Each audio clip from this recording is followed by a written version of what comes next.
Hello, Kai. Do you have a question for Ethan? Yes, I have a couple of questions, Ethan. My apartment has furniture, a video game console, and appliances which may contain flame retardants. Does the government regulate such chemicals? Also, are all flame retardants in products a cause for health and environmental concerns? Good question, Kai. Before responding, it is important to recognize that plastics do not typically work well by themselves. To meet performance requirements, commercial plastics often contain different functional additives and fillers.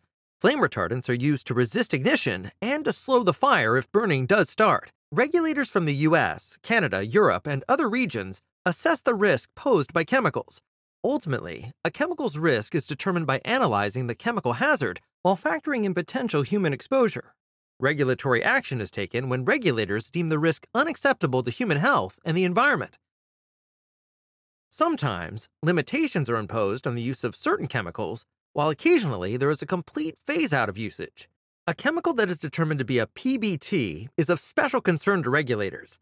PBT chemicals have all three of the following properties: persistent, remains in environment for a long time; bioaccumulative, builds up in organisms and the food chain; and toxic, harmful to the health of humans and/or other species. There are tens of thousands of chemicals used in commerce, while only a couple of hundred of these are considered flame retardants.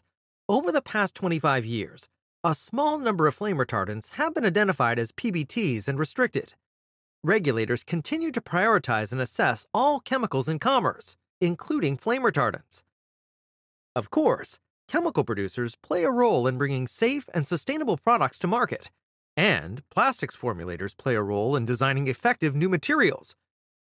For example, it is important that chemicals added to plastics are compatible with the polymer, since incompatible substances might be more likely to migrate to the surface under conditions of use. Additionally, formulating with PBT chemicals must be avoided.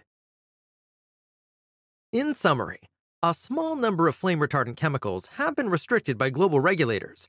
Existing chemical regulations and information concerning flame retardants currently under risk evaluation are publicly available online.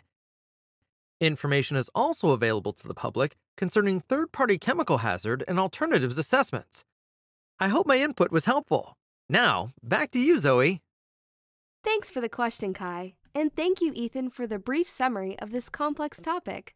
For further information,